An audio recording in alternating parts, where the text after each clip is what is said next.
What's up, everybody? Welcome to From the Archive, the series in which I'm going to go through my personal stash, an archive of books, whether it's wargame related or not, and pick one and share it with you all, like talk about it, things of that nature.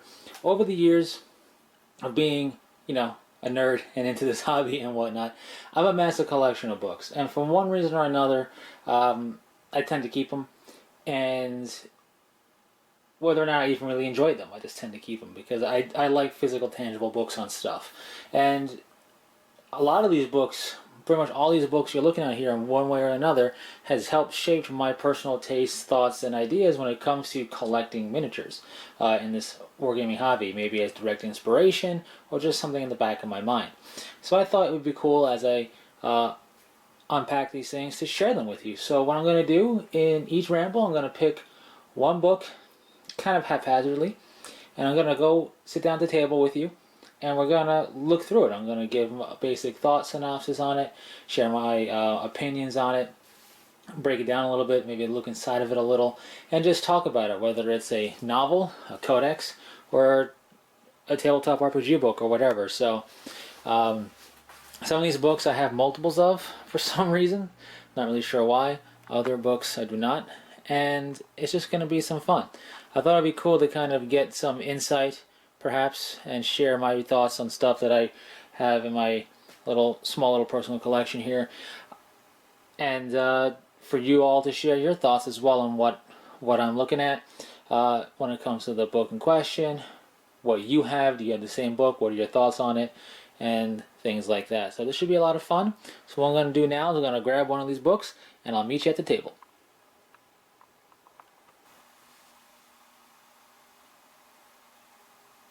Welcome back to the table, and welcome to the season finale for From the Archive for Season 1. It's episode 10. I figured I would do 10 of these for Season 1 and then move on to Season 2 and all that jazz. And I've had fun doing these. As a disclaimer, From the Archive isn't meant to be like the oh wow, so much fun, everybody loves it type of series. It's just meant to be a repository of information, stuff that maybe you didn't know existed, or you didn't know you were looking for until you found it, and just to give some information on it, maybe give you a good look into it a little bit, and you make your decisions from there. It's just meant to be a fun thing like that, and I've had fun doing it, and I have some ideas for how to switch things up a little bit or add to it for Season 2, which will start pretty soon after this, amongst other rambles coming out, of course.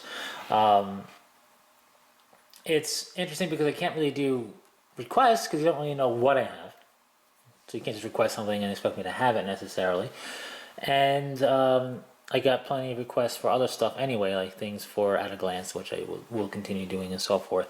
Anyways, with all that said, I wanted to mix a little bit of column A and a little bit of column B into this long-winded, mind you, season finale, because it's a season finale.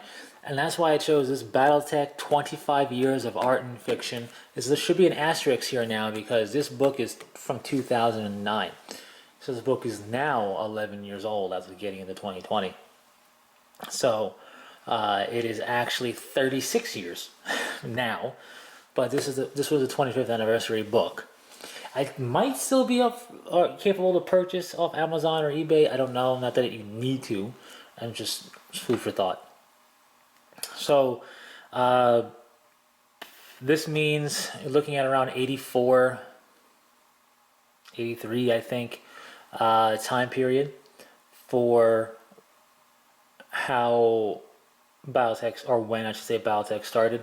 And Battletech actually started, I believe, as Battle Droids for the first year or two, and then it switched its name, I think, because of running into conflict, potentially with Star Wars, I think, because of Droid. But I do know that they did have a different name in the very beginning and changed the Battletech. And it's Star Wars and Battletech that are responsible for me being into the genres and the stuff I'm into now. Star Wars had the fantasy type of story it was telling in a sci-fi setting, kind of a sci-fantasy situation. Battletech, sci-fi. The two together, you had the AT-AT and the AT-ST walkers. You have the mechs of Battletech. You have laser blasters, all this stuff, lightsabers. It's responsible for why I'm into what I'm into, and why I'm into the forces I am in 40K and everything else. So these were the catalysts, Star Wars and Battletech, into opening the doorway for a whole bunch of other stuff. So Battletech is very near and dear to me. With that said, Battletech was huge. It really was huge. It did so much in its lifespan. By the early to mid 90s, I think it was the height of its popularity. The internet was becoming more and more of a thing. And I think it would have continued or maintained its popularity into the 2000s, way more so than it did. In the early 2000s is where it kind of dropped off a bit. What happened basically was FASA just went away. I don't know the exact specifics of it. It really felt out of nowhere because at that time the internet wasn't so ingrained and developed like it is now, where a CEO or whatever of some company is thinking about ending it all and it ends up on the front page of some type of news site and he didn't even say anything yet. That's how intuitive the internet it is now with stuff like that. There wasn't really like that back in the day when FASA went away, but FASA was had all the rights for Battletech and MechWarrior and stuff and all that jazz. And when it went away, Battletech got pulled in a whole bunch of different directions, for good or bad, and it kind of just hurt. It was just hard for it to maintain its popularity, I guess is what I'm getting at. So, with all that said, in its time period, and I'll showcase this stuff, I'm going to jump around and just showcasing some imagery here. In its time period, we saw the miniature war game, of course. We see video games galore from PC and console. We see novels galore, both Battletech and MechWarrior framed. We have magazines like MechForce Quarterly and Biotechnology. We have, with the internet was becoming a thing, we had plenty of internet resources. We had a TV show, an animated series TV show. We had toys based off of that and other things. We had tabletop RPGs as well. We had arcade systems, a full simulation mech pod arcade system, the virtual world. And I might even still, we had apparel like patches and shirts and stuff like that as well in Battletech. The only thing that Battletech didn't have, or I guess two things. It didn't have a Gundam level following for like a museum and a life-size building of a replica of one like Gundam's got. Sure. But what it didn't have, the only real big pop culture thing it was missing, because at least here in the States, because you don't get that level of Gundam type stuff here in the States. But the only thing Battletech really was missing was a movie, a full-length official motion picture. It did get a fan-made film. That kind of made some headway in the internet. It was for I think a film school type setup, and somebody had a fan film in the Battletech setting, but that was it. That's the only thing that was missing was the cinematic, full length motion picture cinematic on the big screen. And had it reached that height of popularity that it had nowadays, where doing a movie based on the game isn't something that was considered unthinkable back like it was back then, it probably would have had a movie. So there's that. Anyways, this is art and fiction. So there's not just art, there's also a little bit of fiction, as you can see. But what's really cool is when you look at the art, and this is so 80s, you can just tell by looking at it. And if you weren't sure, down here in the corner, which you're not going to be able to see because of the glare too well, there's a little thing that tells you the publication, the artist when it can, I believe, and the year that this art came out. This is 1987. Says FASA down in the corner. 1987, and you could tell it was 80s just by the color choice, the color palette, the stylistic cues for the people and even the mech and the lighting. It's so 80s. And it's glorious in that fact. You love to hate to love it, is kind of how I describe it. But anyways, the timeline of, I think, Battletech, at least at this publication, ends at 3139 is where they push it towards. It begins in 2005, and with no big stretch of breaks in between. It's nowhere near the 10,000 plus years that we see from the Great Crusade to to modern 40K timeline. But you also don't have massive breaks in time either here. And the going past like 3070 or whatever is really getting outside the scope of what video games do and whatnot, but it's all there. Apparently, there was the second Soviet Civil War that started in 2011 and ended in 2014. I didn't know that happened. The news media didn't report on it, but hey, it's over, right? So there's just some interesting stuff in the timeline here that we're actively living through. Anyways, just glorious art, and you can tell right here, this is the 90s, like a 90s era art print for a person, and here's 80s again. And you can really tell the difference in color palette and choice and all that jazz. Anyways, just really cool stuff all throughout. More modern art, so you can tell by its color choice, the fact that it feels perhaps digitally drawn versus physically drawn, and what have you. But there's a lot of really cool art in here. I'm trying to find some specific pictures for that to kind of showcase certain things from the Battletech universe. There's a lot of really nice publications, and nothing's going to be newer than 2009, and that's when this book came out. But here we have Camo Specs Online is the guide to regimental paint schemes for Battletech. So Camo Specs Online is going to give you the quote-unquote official camo schemes for a bunch of different factions in Battletech. So that's a nice little source of information. Now this is actually printed in 2006 apparently. So it's really channeling that 80s vibe, and you can feel it in this airship thing here and the skin choice of coloration for it and the mech. But well done. There is one.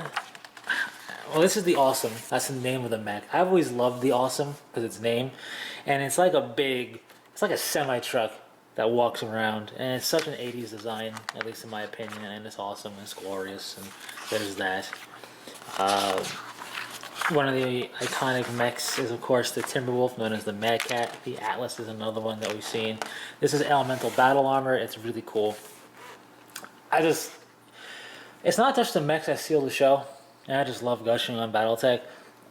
The way they design the uniforms and everything for the people is really cool as well. Like, here we have Tiger Stripe elemental battle armor, also known as Toads, and they're really powerful. Basically, this is a clan weapon, and clans are all about genetic engineering. They call themselves Trueborn. They're not born traditionally, they're grown as test tube babies. And the elementals are genetically engineered to be, they're not dumb, they're smart, but they're aggressive and they're large and muscular, just almost like Space Marines, if you want to think about it that way, only they don't have all the extra organs. And then they're encased in this POW armor. So, they're pretty powerful. But like here we have infantry, including an infiltrator on the roof or on the ceiling, and then just the fatigues of another force. The world building in Battletech is done very well. I have to give it that. So one of the things about Battletech is, like I said, it's been everywhere and done virtually everything but a movie. It had its own click-based game as well. Here are some publications, bibliography type stuff, both novels and like mech books and whatnot, but also plenty of novelizations and bibliography. So I'm gonna work backwards here. We have had a card game. I always forget about the card game, even though I collected it. I have a decent collection of the cards. I don't know much about rarity and what any of these cards are worth. Probably not much, but I just had them because I love Battletech. So I remember when I was actually a kid, and I really liked Battletech, and my dad took me to some place out east on Long Island where I grew up. It was a comic shop. It's called Fourth World Comics, if anybody's ever heard of it, Fourth World. And they had these cards. So he bought one for me because I was a kid, I didn't have a job or anything like that. I was just a young kid.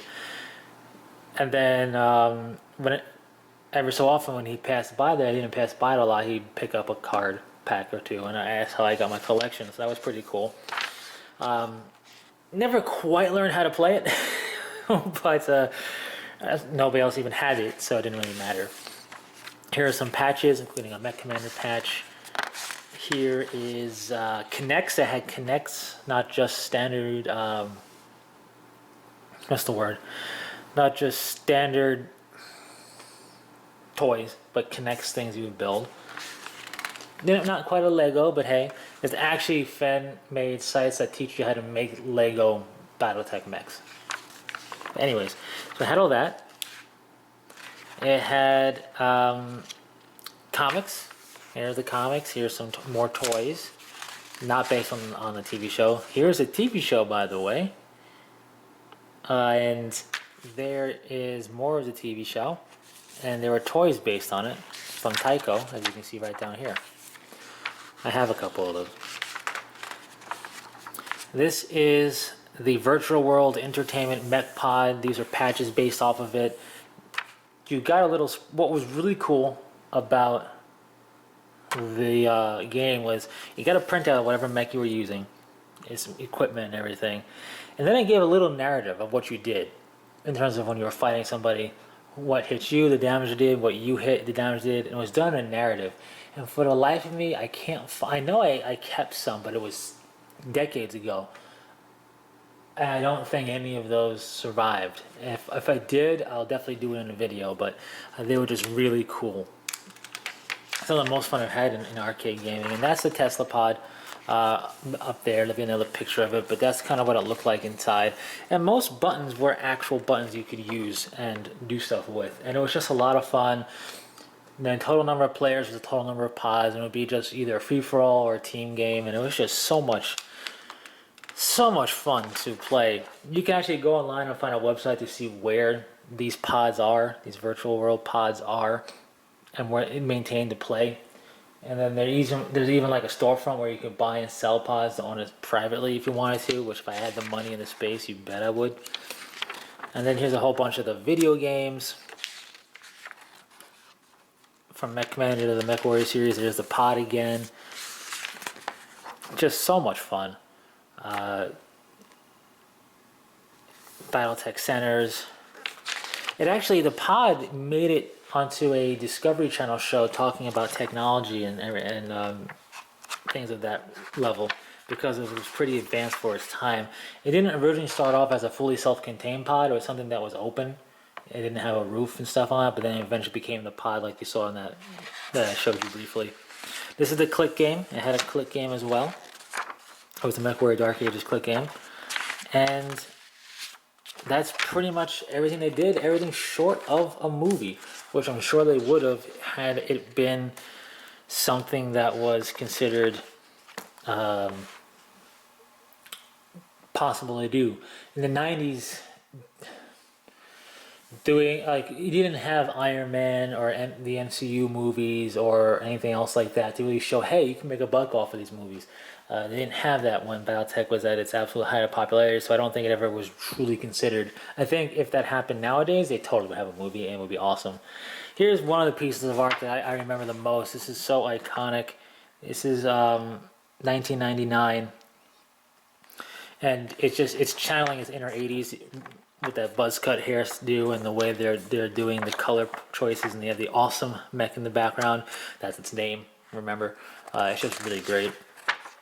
But yeah, nothing but fond memories for the Battletech universe from growing up. MechWarrior 5 came out. Some people are hounding it, other people are just really enjoying the ride. It's been fun. I haven't had a problem with it, so really I don't have that big of an issue. Check out this not tech adept of Mars, we swear. But anyways, it's just been a fun ride with Battletech throughout the years. It's something that never truly went away from my memory or my experience or my looking for. From first playing MechWarrior 2 Mercenary, specifically and MechWarrior 2 itself, at a friend's house, to eventually getting it for myself, the whole MechWarrior 2 anthology, the Titanium Trilogy as it was called, through beta testing MechWarrior 3, through all the way to MechWarrior 5. I never was able to play MechWarrior 1 itself really because it ran on such an old computer. I don't know, I couldn't ever get it to run right or own it. But I played the Super Nintendo Battletech game, the Genesis Battletech game, It's been a long and fun ride. This isn't meant to be a primer into what the Battletech's all about. This is meant to be a fan gushing on it for a season finale of the archive concept of videos. But there's so many different factions from the clans. My favorite clan being Clan Smoke Jaguar, to the Inner Sphere, which has House Davion and the Draconis Combine, House Merrick, and all that. It's just, that's the symbol for Smoke Jaguar, by the way. I love that clan. It's such an awesome clan. They're wiped out, by the way, in the fluff, but hey, it happens. Anyways, that is basically in a nutshell. What's the word I'm looking for? The 25th anniversary book of art and fiction for Battletech. 25 years. It's basically, it's a couple years older than I am. And remember, this book was 11 years ago. And while I didn't obviously experience it from the time I was born or anything like that, some of my earliest gaming memories are for this. I have a year's worth of Mech Force Quarterly, so it's obviously once a quarter, so 4 of them. I have them somewhere. It's a case of having moved around a bunch.